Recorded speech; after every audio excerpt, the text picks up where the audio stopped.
This mistake fails many exam. Good morning mga kamatfam. Ngayon pag-uusapan natin yung parts ng right triangle.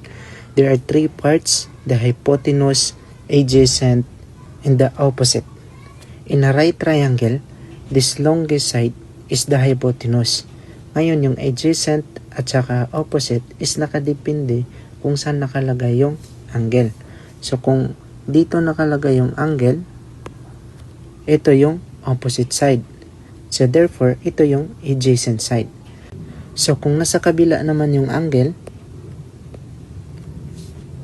ito naman yung magiging adjacent side. Kasi dito naman yung opposite side. So napaka-importante nito para sa paggamit ng SOHCAHTOA. So in the next video, we will talk about the SOHCAHTOA. So kung hindi ka pa naka-follow, please click this button para updated ka sa susunod na video.